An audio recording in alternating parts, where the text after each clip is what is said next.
네, 오늘 말씀을 통해서 입술의 독은 영혼을 죽인다. 입술의 독은 영혼을 죽인다. 이러한 주제로 함께 은혜를 나누고자 합니다. 예. 오늘 말씀은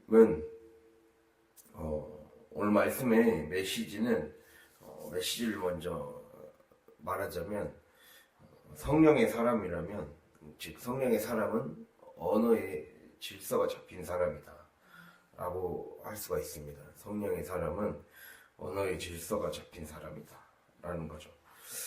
그래서 우리 삶을 살다 보면, 딱 돌아보다 보면, 영적으로 딱 돌아보면 언어가 타락하면 안 된다는 것을 우리가 기억해야 된다라는 것을 오늘의 좀 말씀의 핵심으로 삼을 수가 있습니다. 이 잠언 10장 19절 말씀을 보면, 말이 많으면 허물을 면하기 어려우나 입술을 제어하는 자는 지혜가 있느니라, 이 말씀이 있어요. 그런 것처럼 우리가 이 영적으로 우리의 영혼을 죽이는 말들이 있다는 거예요. 그것을 자꾸 말하다 보면 우리의 삶이 결국에는 죄에 둘러싸여서 헤어나오지 못한다라는 것을 우리가 말해주죠. 그래서 오늘 말씀은 영적인 사람, 성령의 사람은 우리 입술에 입술에 머금고 있는 독을 빼내야 된다는 겁니다. 즉 사탄의 가장 교묘하고 강력한 무기가 즉 징글징글하게 교묘하고 강교하게 갖고 있는 무기가 바로 그 입술이라고 할 수가 있습니다. 그래서 오늘 말씀을 보면 그 언어가 어떻게 무질서해 됐는지, 말라기에 나타난 당시 유다 백성들이 그들의 언어가 어떻게 무질서해서 결국에는 자기네들의 영혼까지 파괴하는 지경까지 이르렀는지를 우리가 살펴볼 수가 있습니다. 보면은 말라기 시대에 살았던 유다 백성과 제사장, 이게 이제 말라기의 주된 그 대상이었습니다. 말라기 선지자를 통해서 하나님이 꾸짖었던 그들은 소위 겉으로는 경건하게 산다고 하던 자들이었어요. 겉으로는 예배 빼먹지 않고 최선을 다해 드렸지만 결국에는 그 능력이 나타나지 않았죠. 즉 하나님은 그들이 왜 삶에서 경건히 능력이 나타나지 못하고 현실에서 허우적거리며 신앙이 퇴보하는지를 계속해서 근본 원인을 얘기해주는 방식이었어요. 말라기는 우리가 이제 계속 말라기를 다뤘지만, 말라기는 방식이 이거예요. 먼저 이 1장 2절을 보면, 1장 2절을 잠깐 볼까요? 1장 2절을 보면 여호와께서 이르시되 내가 너희를 사랑하였노라, 이렇게 먼저 하나님이 얘기를 하세요. 그때 이제 백성들이 얘기를 하죠. 주께서 어떻게 우리를 사랑하셨나이까? 언제 우리를 사랑하셨습니까? 이렇게 좀 따지듯이 논쟁하는 겁니다. 그럼 이제 그때 에서는 야곱의 형이다. 근데 내가 너희를 사랑해서 선택하지 않았냐? 내가 너희를 끝까지 선택한 너희들을 책임질 것이다. 이렇게 분명히 얘기를 해줬어요. 그러나 이제 쭉 계속해서 이제 그러고 나서 이제 이들의 죄를 지적한 다음에 2장 17절을 보면 또 하나의 얘기가 나오죠. 2장 17절 보면 너희가 말로 여호와를 괴롭게 했다 라고 하나님이 얘기하시자, 우리가 어떻게 여호와를 괴롭혀 드렸나이까? 언제 하나님을 괴롭게 했습니까?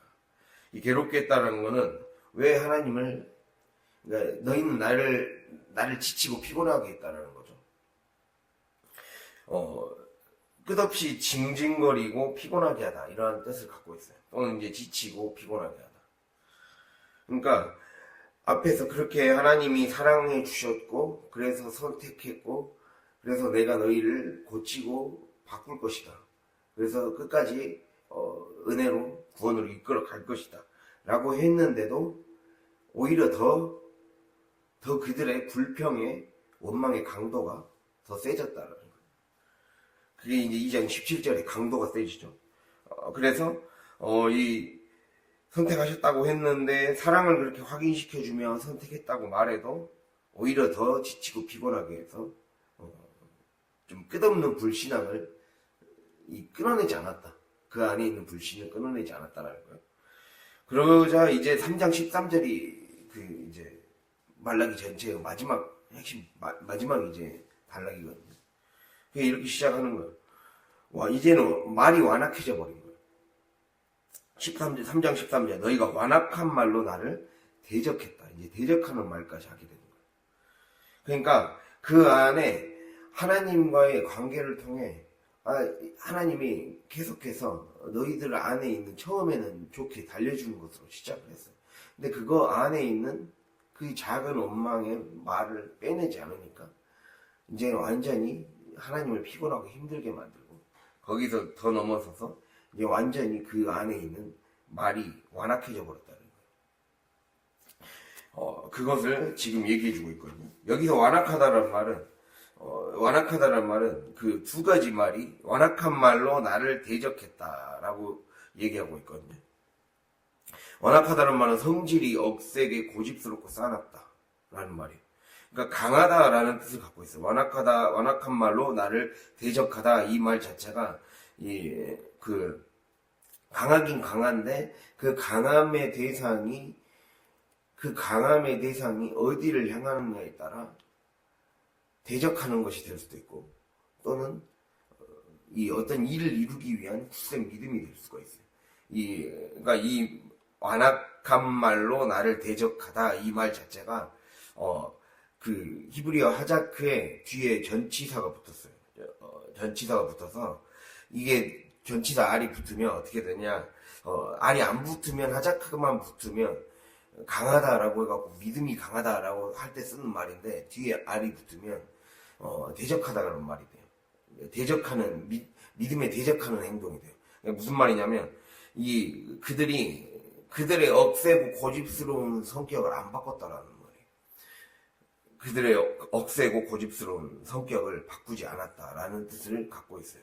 즉 억세다라는 거는 아까 완악하다라는 말 속에는 성질이 억세고 고집스럽다라는 뜻을 갖고 있거든요. 그럼 억세다라는 거는 자기가 마음먹은 바를 이루려는 뜻이나 행동이 억척스럽고 세차다라는 거예요. 우리 억척스럽다, 이 억셈인 것이 하나님이 아니라 세상을 향하여 그리고 우리가 이겨내야 될 나 자신을 향하면 그 방향이 즉 좋은 쪽으로 향하면 오히려 믿음을 강화시킬 수가 있다는 거예요. 즉 어떤 어려움에도 굴하지 않고 끈덕지게 그 일들을 이뤄내는 태도가 된다는 거예요. 좋은 태도가 될 수 있다는 거예요. 그러나 그 방향이 하나님을 향하게 되면 자기 고집밖에 안 된다는 거예요. 고집. 즉 자신의 의견을 끝까지 바꾸려고 하지 않고 자신의 마음과 태도를 바꾸려고 하지 않는 그냥 버티면서 오히려 더 그 안에 있는 기어이 하나님의 사람에게 고집을 부리면서 힘을 빠지게 만드는 거죠. 그래서 이들 입술에 이미 퍼져 있는 이 의심과 불신, 불평과 원망의 독을 뺄 생각이 없었음을 지금 보여주는 거예요. 아예 애초부터 뺄 생각이 없는 거예요. 하나님과의 씨름을 통해 관계를 내가 바꿔보려는 마음의 그 적극적인 태도가 없었다는 것을 얘기하고 있어요. 그래서 이들의 완악한 말이 이제는 완전히 심한 지경에까지 이르렀어요. 그래서 14절에 보면 하나님을 섬기는 것이 헛되다 그래요. 하나님을 섬기는 것이 무가치하다라는 거예요.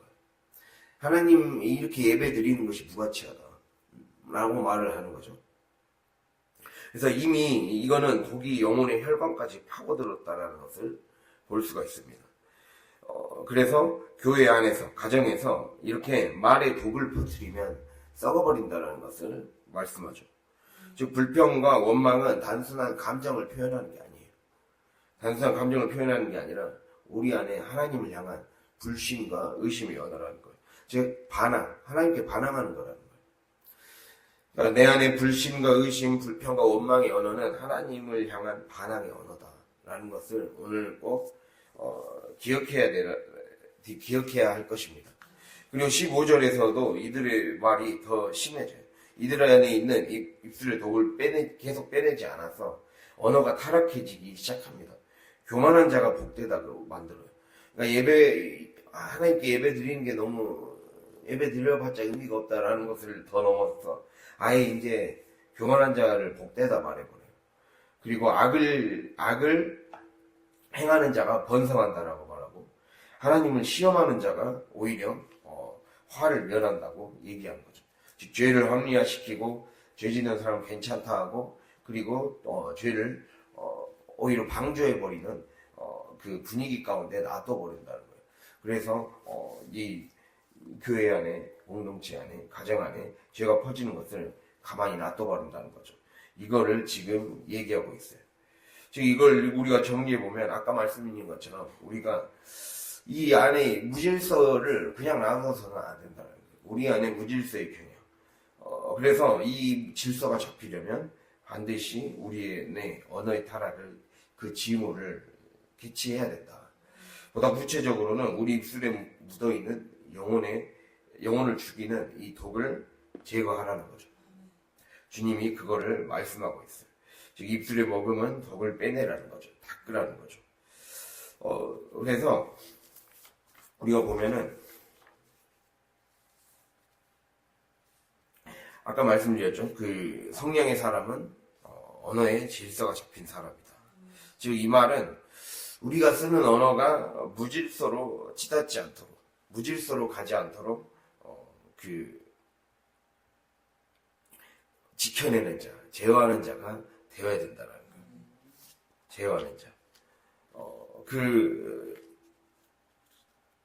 제어라는 것은, 우리가 제어한다는 것은 내 안에 나오는 감정이나 충동이나 생각을 누를 수 있어야 된다는 거예요.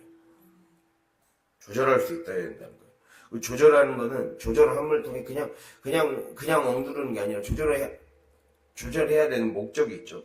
그것은 바로 하나님의 뜻에 맞게, 하나님을 향한 그 표대에 맞게 갈 수 있도록, 목적지까지 제대로 완주할 수 있도록. 우리 계속 얘기하잖아요. 하나님은 우리에게 온전함을 요구하신다고. 온전한 예배자가 될 것을 요구하신다. 즉 끝까지, 목적지까지 완주하는 예배자가 될 것을 요구하신다는 거예요. 그렇기 때문에 그 목적을 이루기 위해 내 안에 감정과 충동, 이 생각의 통제실이 잘 작동하고 있는가를 늘 살펴야 된다는 거예요. 지금 오늘 결국에는 지금 이 말입니다. 우리 안에 언어의 타락을 끝내고 성령의 사람으로 정말 내 안에 있는 입술의 독을 제거하려면 근본적으로 이것을 벗어나기 위한 이 근본 원인을 깨달아야 된다는 거예요. 왜 그렇게 되는 건가? 왜 자꾸 타락하는 건가? 왜 언어가 타락하게 되는 건가? 라는 것을 생각해 봤을 때 중요한 건 내 감정과 충동과 생각의 이 통제실이 잘 작동하지 않고 있다는 것을 깨달아야 된다는 거예요. 우리가 이걸 잘 생각을 해봐야 돼요. 감정이라는 거는 원래 감정이라는 거는 내가 어떤 일어나는 현상, 그리고 어떤 일어나는 환경, 즉 감각에 대한 자극을 어떻게 해석하느냐가 감정이거든요. 내가 어떤 현상이 일어났을 때, 어떤 사건이 일어났을 때 사람의 마음속에 일어날 작용을 감정이라고 해요. 즉 이 말이죠. 우리가 이 외부로부터 어떤, 즉 감각과 감정이 연결되어 있거든요. 감각과 감정. 즉 감각이 내 신체가, 내 몸이 느끼는 자극이에요. 내 몸이 느끼는 물리적인 어떤 자극을 감각이라고 해요. 그럼 감정은 무엇이냐? 내가 그 감각을 해석하는 거예요. 내가 그 감각을 해석하는 정신적인 반응이 감정이에요. 즉 그 말은 우리의 삶에 어떤 사건이나 상황과 환경이 나에게 내 몸에, 내 삶에 다가왔을 때 그것을, 들어오는 외부의 반응들을 내가 어떻게 해석하느냐에 따라 내가 감정이 전혀 달라질 수가 있다는 거예요. 그 말을 지금 남겨두고 있거든요. 아까 말씀드렸듯이 감각은 신체가 느끼는 물리적 감정이에요. 감정은 뇌가 감각을 해석한 후에 일어나는 정신적인 반응, 이게 감정이에요. 그렇다면 감정은 감각 자체가 아니라는 거예요. 즉 감정은 환경 자체가 감정이 아니라는 거예요. 나에게 주어지는 환경이나 상황이 꼭 감정이 아니라는 거예요. 그거를 얘기하고 있어요. 이건 그냥 상황이 이렇기 때문에 이렇잖아요가 아니라 그 상황을 바라보는 해석을 그렇게 하기 때문에 그렇다는 거예요. 이게 뇌과학에서 의학에서도 그렇게 얘기를 하고 있어요. 뇌가 그렇게 해석하기 때문에 그러는 거다. 그러니까 외부의 자극이나 감각에 대해서 그렇게 말을 한다는 거죠. 즉, 감각 자체가 아니라 뇌가 감각 정보를 잘 들어보세요. 뇌가 오늘의 메시지의 핵심 중에 하나입니다. 그러니까 근본적으로 우리 안에 왜 언어의 타락이 생겨나고 왜 입술에 독을 빼내지 못하는가, 왜 우리 안에 불평과 원망과 의심과 불신의 언어가 하나님과 반항하는 이 대적하는 이스라엘 백성들 같은 태도가 우리에게도 나타나는가. 자, 감정은 뇌가 감각 정보를 맥락에 따라 해석한 결과예요. 맥락에 따라 해석. 맥락에 따라 해석. 이게 오늘의 좀 그 핵심 포인트거든요. 맥락에 따라 해석한다. 자, 우리가 이렇게 생각하면 돼요. 맥락이라는 거는 이 관계, 연결망을 의미해요. 즉, 내가 어떠한 세계 안에 들어와 있느냐의 문제예요. 우리가 로마서를 보면 하나님을 믿은 사람들은 하나님의 은혜가 지배하는 세계 안으로 들어온 사람이다. 이렇게 이 로마서 5장 1절을 통해 말씀하고 있어요. 하나님의 사람은 은혜가 지배하는 세계 안에 들어온 사람들이에요. 세상 사람들과 다른 법의 지배를 받는 사람이라는 거죠. 그거를 세상은 율법의 법이 지배하지만 하나님을 믿는 사람들은 믿음의 법이 지배하고 그 믿음의 법이 지배하는 세계 안에 들어올 때 은혜가 작동하게 된다라는 거죠. 이게 하나님 나라의 작동 원리예요. 즉 성령이 우리 안에 성령의 지배 안에 들어오는 거죠. 내가 성령의 지배 안에 들어오면 내 눈을 가리고 있던 비늘이 마치 벗겨진 상태가 되는 거예요. 우리가 그 사도행전을 한번 살펴볼까요? 사도행전 잘 알고 있죠? 비늘에 대해서. 9장 찾아볼까? 사도행전 9장.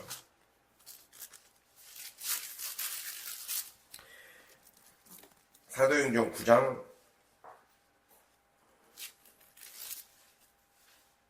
17절부터 19절. 사도행전 9장 17절에서 19절. 202, 203페이지.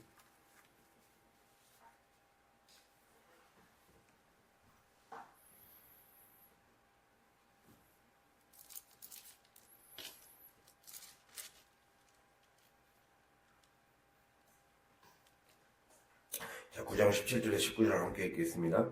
아나니아가 떠나 그 집에 들어가서 그에게 안서하여 이르되 형제 사울아, 주 곧 내가 오는 길에서 나타나셨던 예수께서 나를 보내어 너로 다시 보게 하시고 성령으로 충만하게 하신다 하니 즉시 사울의 눈에서 비늘 같은 것이 벗어져 다시 보게 된지라. 일어나 세례를 받고 음식을 먹음에 강건하여 지니라. 아멘. 자, 오늘 말씀이 성령의 사람은 언어의 질서가 잡힌 사람이라 했어요. 이 말씀을 제가 이 메시지를 처음에 잡은 이유는 바로 이스라엘 백성들 그리고 우리의 삶에 언어의 타락을 끝장내야 된다는 거예요. 입술에 머금은 독을 빼내야 된다는 거예요.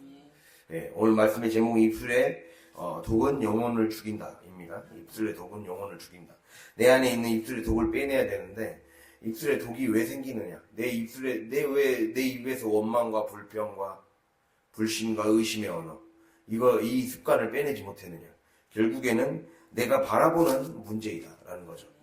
제가 아까 말씀드렸듯이 감각은 우리 외부의 환경과 상황으로부터 오는 자극이라고 그랬어요. 이 자극을 그 다음이 감정이 돼요. 감정은 이 감각을 해석하는 거예요. 감각에 대한 해석이에요. 즉 감각을 해석하는 게 곧 감정이에요. 자, 그 해석을 바탕으로 어떤 판단을 내리는 게 생각이에요. 감각, 감정, 생각 이렇게 이어져요. 그러니까 내가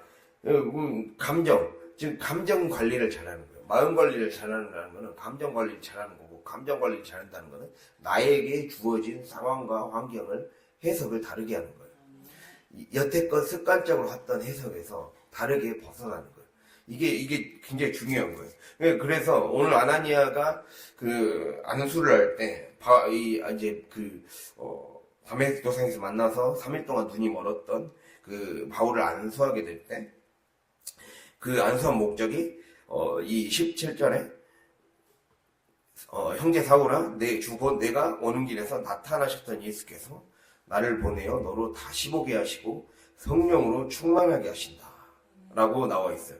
그렇게 하고, 이제 안수를 하자 눈에서 비늘 같은 것이 벗어져 다시 보게 된지라. 라고 했어요.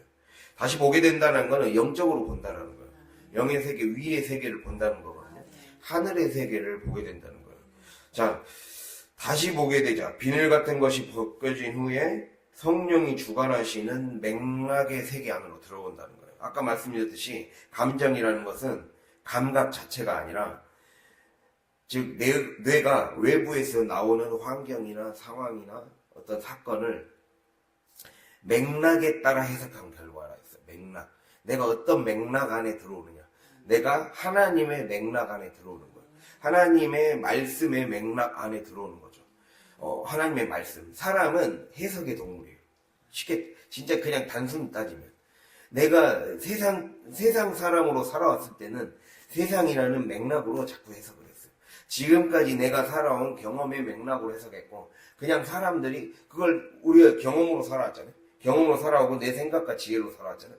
근데 엄밀히 따지면 내 생각과 내 지혜도 결국 그냥 자연스럽게 어려서부터 형성된 사회와 가정을 통해, 사회생활의 과정을 통해, 그리고 가정생활의 과정을 통해 자연스럽게 누가 가르쳐 준 것도 아닌데 내가 그 속에 들어와 있었기 때문에 형성된 거예요. 성경은 로마서에서는 그거를 자기가 그 영의 세계에 자기가 들어와 있기 때문이다라고 말을 하고 있어요. 성경은 그렇게 얘기해요. 내가 어떤 영의 세계의 지배를 받느냐의 문제라는 거예요. 그거는 죄의 세력이 지배하는 그 영의 세계에 들어가면 그러한 생각을 당연하게 여기고 살아간다는 거예요.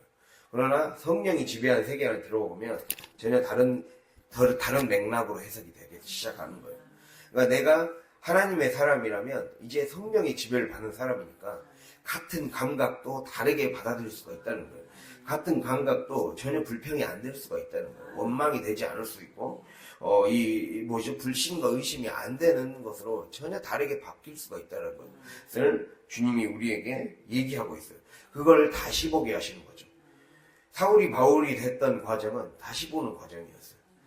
그가 성경을 아예 몰랐던 게 아니에요. 십자가의 의미를, 이 십자가의 의미, 즉 그 말씀의 의미를 다시 완전히 예수님 안에서, 예수 그리스도의 십자가 부활 안에서 완전히 새롭게 다시 깨닫는 과정이었어요. 그래서 모든 걸 보는 눈이 완전히 바뀌어버렸잖아요. 그러면서 그의 삶이, 자기는 열심히 하나님을 믿었다고 했는데 그게 진짜 믿은 게 아니라 자신의 삶에 눈이 바뀌면서 전혀 새로운 삶을 살게 되죠. 그걸 우리에게 지금 얘기하고 있어요. 우리 안에 있는 비늘 같은 것이 벗겨져야 된다는 거죠. 그래서 성령으로 충만해지자 그 다음에 나오는 게 세례를 받고 나서 성령으로 충만해지자 19절에 음식을 먹음에 강건해지니라 라고 나와 있어요. 음식, 우리의 삶에 내가 평상시 매일매일 먹는 양식들, 매일매일 접하는 일상들, 그거를 먹음에 소화해냈을 때 강건해진다 했어요. 즉 내가 평범한 음식이 다르게 섭취되어지고 해석되어지기 시작했다는 거죠. 그게 오늘 말씀을 전하고자 하는 메시지의 핵심이라는 거예요. 즉 내가 평범한 음식이 다르게 먹어지는 순간, 그건 왜 그게 가능하느냐? 성령이 충만해지기 때문에. 성령이 충만해져서 우리 안에 있는 해석이 달라지기 시작하는 거예요. 그러면서 내 생각이 바뀌고 그 생각이 언어를 지배하게 되는 거죠. 그 생각이 언어를 지배하게 돼서 결국에는 하나님께 복종된 인간이 되는 겁니다. 그래서 우리가 그 성경을 하나 더 찾아볼까요? 마가복음 16장 12절 13절입니다. 마가복음 16장 12절 13절.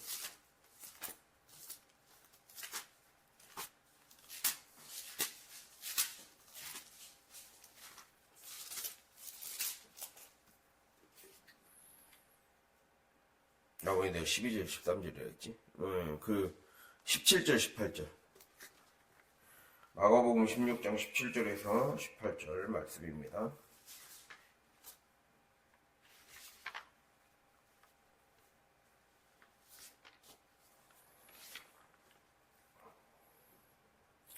네, 17절, 18절 함께 읽겠습니다. 믿는 자들에게는 이런 표적이 따르리니 곧 그들이 내 이름으로 귀신을 쫓아내며 새 방언을 말하며 뱀을 집어 올리며 무슨 독을 마실지라도 해를 받지 아니하며 병든 사람에게 손을 얹은 즉 나으리라 하시니라. 아멘. 예, 그것이 우리의 삶에 결국에는 우리 안에 성령께서 우리 안에 눈을 덮고 있던 자꾸만 우리의 삶에 입술에 독을 키우게 만드는 근본적인 원인이 결국에는 내가 영적인 문제였다라는 거죠. 영적인 문제. 즉, 내 눈을 덮고 있던, 가리고 있던 비늘이 벗겨져야 되는 거예요. 즉, 그리스도인은 영의 세계라는 맥락 안에 들어왔습니다. 맥락 안에 들어왔고, 그 맥락 안에 들어와야 해석이 달리 보이기 시작한다라는 거예요. 우리가 그게 굉장히 중요합니다. 그래서 해석을 잘해야 된다는 거예요. 지난주에 얘기 드렸잖아요. 신앙이 생활로 못 내려가는 근본적인 이유는 결국에는 내가 내 안에 나에게 주어진 그러니까 신앙이 생활로 뿌리내리지 못하는 믿음이 뿌리내리지 못하는 가장 근본적인 뿌리의 그 기저에 뭐가 있느냐? 결국에는 나에게 주어진 아까 말씀인 감각 즉 내게 주어지는 상황과 환경과 사건 이런 것들을 기본적으로 말씀으로 대하지 않기 때문이다. 이게 핵심 이유예요. 말씀으로 대하지 않기 때문에. 말씀이라는 생각이 내 안에 자리를 안 잡는 거예요. 왜냐냐, 자꾸만 세상적인 관점으로만 보려고 하는 우리의 습관을 부숴야 된다는 거예요. 그거를 주님이 말씀하는 거죠. 기본적으로 이거는 하나님이 주어진 말씀이라는 상황 안에 내가 들어온 거예요. 영의 세계를 살아가는 사람들은 그 맥락이란 말이 연결망, 관계, 그물 안에 들어왔다는 거예요. 이게 혈관이라는 뜻을 갖고 있거든요, 맥락이. 내가 그 그리스도의 혈관 안에 들어온 거예요. 내가 하나님의 혈관 안에 들어온 거예요. 그 안에 이제 살아가는 거예요. 내 안에 그리스도의 피가 흐르는 그 혈관 안으로 들어온 거, 그 세계 안에 들어온 거기 때문에 이제는 바라보는 DNA를 바꿔야 되는 거예요. 기본적인 DNA와 생각의 구조 자체를 바꿔야 되는 거예요. 그게 자꾸 되지 않으니까 자꾸 이게 헷갈리게 보는 거예요. 그러니까 삶에서 자기의 그 말라기에서 나온 이스라엘 백성에게도 처음부터 1장 2절에서 난 너희를 사랑한다. 사랑하니까 자격 없는데도 야곱을 택하지 않았느냐. 야곱의 자손들인 너희는 당연히 내가 너희를 끝까지 책임지지 않겠느냐. 근데 그 말을 끝까지 믿지 못하고 원망하고 불평하는 걸 끊어내지를 못했어요. 그러니 끊어내지 못하고 오히려 더 힘들게 하고 하나님을 힘들게 하고 지치게 하고 삶에서 변하지 않는 상황만 탓하며 힘들어했다는 거예요. 결국 나중에는 오늘 말씀처럼 오늘 3장 13절 말씀처럼 대적하는 데까지 이르게 돼요. 하나님은 대적하게 되고 오히려 이제 예배 드려봤자 소용없다라는 말까지 되게 된단 말이에요.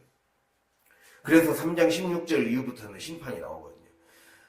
너희의 말이 그렇게 끝날 줄을 모르니까 내가 심판하겠다. 의인과 악인을 심판하겠다. 가르겠다. 내가 성령의 편에 서는 사람이 될 것이냐 아니면 끝까지 그냥 그 세계 안에 살다가 나를 떠나버리고 말 것이냐 그거 결정할 날이 올 것이다. 그 크고 두려운 날이 이르기 전에 회개하라는 거죠. 그거를 우리에게 말씀하고 있어요. 그래서 그리스도인은 이렇게 영의 세계라는 맥락 관계 안에 들어왔어요. 이미 들어왔단 말이에요. 이미 들어왔는데 우리 안에 그것을 자꾸 믿지 않는 거예요. 불신하는 거예요. 그래서 그 안에 독을 키우는 거죠. 이 독을 빼야 된다는 것을 오늘 말씀하고 있다는 겁니다. 그래서 결국에는 이것이 되기 시작하면 믿는 자들에게 이게 되어야 믿는 자들에게 표적이 따르기 시작한다는 거예요. 믿는 자들에게 이런 표적이 따르리니 곧 그들이 내 이름으로 귀신을 쫓아낸다 그러죠. 새 방언을 말한다 그러죠. 뱀을 집어올리고 무슨 독을 마실지라도 해를 받지 아니하고 병든 사람에게 손을 얹은즉 나으리라 이렇게 얘기하죠. 결국 이것이 우리에게 주어진 우리 믿는 우리에게 주어진 이미 우리에게 하나님이 주신 권세라는 거예요. 우리 안에 결국 이 삶은 하나님은 우리에게 결국 이걸 통해서 우리 안에 언어의 무질서가 바뀌어야 된다. 왜 언어의 무질서가 왜 언어가 무질서하는 지경에까지 이르게 되었는가? 왜 그래서 영혼을 죽이는 독이 되고 말았는가? 결국에는 내 안에 먼저는 표면적인 이유, 표면적으로 우리가 오늘 이제 실천해야 될 상황들은 바로 우리 안에 끝없는 멈출 줄 모르는 불신과 의심의 언어를 중단해야 돼요. 먼저는 그것을 중단해야 됩니다. 그것이 하나님을 피곤하고 지치게 하며 힘들게 하는 거예요. 그리고 엄밀히 말하면 깨닫지 못하는 거예요. 자기가 이미 그 안에 복이 있는데도 깨닫지 못하는 거예요. 자기 안에 그 표적이 따라올 수 있는 권세가 이미 주어져 있는데 그것을 그냥 썩히고 마는 행동을 하고 있다는 걸 우리가 기억할 수 있기를 바랍니다. 이제는 이 방향이 바뀌어야 된다는 거죠. 완악하여 대적한다는 말이 우리 안에 우리는 믿음을 더 강하게 만들 필요가 있지. 그 믿음이 잘못된 방향으로 가지 않도록 해야 된다는 거죠. 그래서 결국에는 오늘 말씀은 이렇게 우리에게 그 경고를 하고 있거든요. 말씀 잠깐 말라기 돌아갈까요? 경고를 하고 있어요. 3장 13절에서 15절 올라갔고 그렇게 함을 통해 이제 3장 16절부터 보면 하나님이 지금 경고하고 있어요. 3장 16절을 한번 읽어볼까요? 그때 여호와를 경외하는 자들이 피차에 말하며 여호와께서 그것을 분명히 들으시고 여호와를 경외하는 자와 그 이름을 존중히 여기는 자를 위하여 여호와 앞에 있는 기념책에 기록하셨느니라. 그리고 18절에 보면 그때 너희가 돌아와서 의인과 악인을 분별하고 하나님을 섬기는 자와 섬기지 아니하는 자를 분별하리라. 아멘. 자, 우리 안에 있는 언어의 타락, 입술의 독을 제거하지 않고 내가 자꾸만 내가 성령 안에 들어온 사람이고 나는 하나님의 영의 세계의 맥락 안에 이미 들어왔는데 자꾸만 옛날 방식대로 바라보고 잘못 해석하고 그것으로 세상적인 판단을 내리고 아까 감각이 감정으로 오고 감정은 해석이라 했죠. 감각을 받아들이는 해석이에요. 그리고 그 해석에 따라서 어떤 판단을 내리는 게 생각이라고 했어요. 감각과 감정과 생각 이렇게 이어져요. 그럼 내가 이제 내 외부로 주어지는 감각을 어떻게 해석할 것인가? 그것은 말씀이기 때문에 하나님이 나에게 주신 말씀을 나는 지금까지 어떻게 해석하고 살아왔나? 이미 성령 안에 들어온 사람은 말씀의 세계 안에 들어온 사람이에요. 그 안에 뿌려진 사람이고 그게 하나님이 뿌리시는 하나님이 나에게 뿌려놓으신 밭 안에 들어온 사람이에요. 나는 그 밭을 어떻게 바꿔나갈 것인가? 그것은 나의 믿음에 달려있다는 거예요. 내가 돌밭에 뿌려졌다면 돌밭을 하나님이 나는 돌밭이기 때문에 안 돼 라는 것이 아니라 가꾸라는 거죠. 기경하라는 거죠.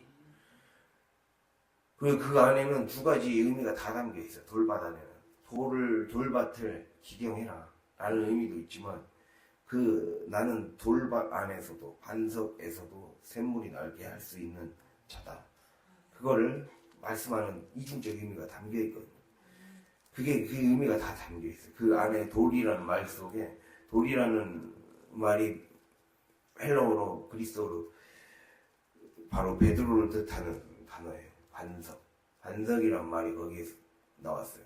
그러니까 내 안에 내 삶이 돌같이 느껴지고 이 단단한 바위같이 느껴지는 문제들이 오히려 그 속에서 샘물이 나올 수 있는 거예요. 그러니까 이 그리스도인은 바로 그것입니다. 그 가시가 다른 가시가 될 수 있고 그 돌이 나에게 나를 살리는 돌이 될 수도 있는 거예요. 그러니까 결국에는 환경이 중요한 게 아니라 환경을 바라보는 관점, 해석의 문제이다. 먼저 거기서부터 능력이 생기는 거예요. 내가 다르게 해석하기 시작해야 내 안에서 능력이 생기기 시작해요. 성령의 능력이 충만해지기 시작해요. 성령이 충만해지기 시작하고 결국에는 그 성령의 충만함으로 믿는 자에게 나타나는 표적이 하나님이 약속하신 그 표적, 아까 16장, 마가복음 16장을 통해 말씀을 함께 읽었던 그 표적이 나에게도 실제가 된다. 그거를 주님이 우리의 삶에 지금 얘기하고 있어요. 이 약속을 믿고 함께 전진해야 된다는 거예요. 그래야 우리가 살아나는 겁니다. 우리가 이 말씀을 붙잡을 수 있기를 바랍니다. 그게 되지 않고 끝까지 자기 고집을 부리며 자기 믿음을 지키기 위해 억척스러워야 되는데 내 고집만 더 부리는데 억척스럽게 억세게 대하다 보면 결국에는 하나님은 움직이실 수밖에 없다. 나는 지금 생명책에 누가 의인을 기록하고 있다 라고 지금 얘기하고 있어요. 의인과 악인을 분별할 것이고 하나님을 섬기는 자와 섬기지 않는 자를 지금 가르고 있다. 그러면서 사장이 그거거든요. 사장이 보면 사장은 하나님을 섬기는 자, 사장 2절에 하나님을 섬기고 하나님을 끝까지 지키고 지금 성령의 맥락 안에 들어와서 올바로 해석하고 그거에 따라 생각하고 분별해서 이 땅을 감사와 구원의 은혜, 그 구원의 역사를 하나님과 함께 만들어가는 자는 뭐라는 거예요? 내 이름을 경외하는 자에게는 공의로운 해가 떠오를 것이다. 너의 삶에 치료하는 광선이 비출 것이다. 나가서 외양간에서 나온 송아지같이 뛸 것이라는 거죠. 심지어 악인을 밟을 것이다. 너의 삶을 저주를 가져다 줬던 환경까지도 이제 정복하게 해줄 것이다. 라고 얘기하고 있어요. 그러나 반대로 결국에는 그걸 끝까지 지켜내지 않은 사람들은 4장 5절에 여호와의 크고 두려운 날이 이를 것이다 라는 거죠. 그때 그 땅을 칠 것이다. 저주로 땅을 칠 것이다. 그들의 환경이 망할 것이다 라고 분명히 얘기하고 있어요. 우리 하나님은 우리에게 지금 기회를 주실 때 우리 안에 나타나 있는 조그만 그 불평과 원망과 그리고 하나님이 원하시지 않는 방식으로 말하고 해석하는 그것부터 우리가 바꿔야 된다. 그래야 우리가 그렇게 되지 않으면 하나님은 반드시 하나님이 징계하실 때가 온다라는 거죠. 우리가 항상 그걸 갖고 있어야 됩니다. 우리가 최후의 심판의 날도 있지만 하나님이 우리의 삶에 중요한 변곡점마다 포인트마다 하나님이 우리를 향하여 우리의 책임을 물으실 때가 옵니다. 기회는 그냥 주어지는 게 아니라는 거예요. 계속 있는 게 아니라 끝까지 깨어서 내가 타락하지 않도록. 그래서 내 언어가 타락하지 않는가. 그래서 오늘 결국에는 성령의 사람은 언어의 질서가 잡힌 사람이고 언어의 질서가 잡히게 하기 위해 내 언어가 점점 타락하고 있지는 않은지. 이스라엘 백성처럼 처음에 왜 사랑하지 않나요? 에서 시작해서 더 힘들게 하고 피곤하게 해서 불평과 원망을 끊어내지 않더니 이제 하나님을 밀어내고 반항하고 밀치기까지 했어요. 그 자기 안에 하나님 충분히 말씀을 통해 약속해 주셨고 했는데도 그냥 자기 듣고 싶은 말만 듣는 거예요. 우리 안에 그걸 끝내야 돼. 내가 듣고 싶은 말, 내가 애초부터 내가 답을 정해놓고 자기에만 앉아있으려는 그 마음, 내가 원하는 상황대로 환경을 끌고 가려는 그 태도부터 바꿔야 된다는 거예요. 성령이 어떻게 이거를 지배하기를 원하시는가, 어떻게 믿음으로 뛰어넘기를 원하시는가, 그 관점에서 보고 믿음으로 도약하고, 어제 그 목사님 말씀의 제목처럼 우리 안에 역동성이 있어야 돼요. 두려움을 넘어 믿음으로 가야 되잖아요. 두려워하기 때문이에요. 환경을 두려워하기 때문에. 누구에게나, 심지어 세상 사람들에게도 다 두려움은 존재합니다. 다 두려워할 수 있는 환경과 상황과 사건은 존재해요. 그러나 결국에는 승리하는 건 믿음이에요. 믿음의 관점으로 보라는 거죠. 해석하라는 거죠. 그리고 그거에 따라 생각하고 분별하라는 거죠. 자, 믿음의 관점에 따라 해석하라면 그 다음에 감정에 따라 감정을 해석이라 했죠. 감각에 따라 해석. 해석에 따라 이제 실질적인 삶에서 판단을 내린 게 생각이라고 그랬어요. 그러면은 해석이 그렇게 됐으면 이제 삶에서 내가 어떻게 해서 분별할 것인가의 문제거든요. 어떻게 해석을 해서 인생을 성공으로 하루하루를 살아갈 것인가. 축복의 열매를 맺는 그 역량을 내 안에서 키울 것인가. 그거에 우리가 마음을 쏟아야 돼요. 그러니까 너무 동물적으로만 살아가는 거예요. 우리가 인간이 이걸 못 깨닫고 평생 못 깨닫고 죽는 사람들이 많아요. 그냥 환경이 이러니까 환경 바꿔달라는 기도에서만 늘 머무는 거예요. 근데 그 영적인 수준이 높아지는 거는 바로 이거예요. 감각을 다르게 해석하고 맥락 안에 들어가는 거. 내가 그 영의 세계 안에 들어가고 그거에 따라서 이제 해석의 세계가 딱 하나님의 영의 세계 안에 딱 들어오기 시작하면 그때부터의 문제는 이제 해석이 달라지기 시작했고 이 환경이 하나님의 손아귀 안에 성령의 사람의 손아귀 안에 딱 들어왔기 때문에 이거를 이 환경을 이제는 내가 다르게 해석된 그 환경을 어떻게 다스리고 정복할 것인가. 주님은 다스리고 정복하라고 창조 세계에 말씀하셨잖아요. 그럼 이제 다스리고 정복할 수 있는 그 무기를 은사와 능력을 통해 성령의 열매를 통해 받게 되는 거예요. 이게 메커니즘이 그래요. 영적인 메커니즘이에요. 이게 원리예요, 원리. 이 원리대로 움직이면 승리하게 되어 있습니다. 우리가 그것들을 기억하며 오늘 말씀이 우리의 삶에 열매가 되고 반드시 그래서 하나님께 영광 돌려드리는 그래서 우리 안에 더 이상은 영혼을 죽이는 입술의 독을 머금지 않고 빼내버리고 그리고 다르게 해석하고 다르게 생각하고 판단해서 세상에서 능력 있는 삶, 표적이 따르는 삶, 그런 삶이 될 수 있기를 간절히 바랍니다. 기도하겠습니다.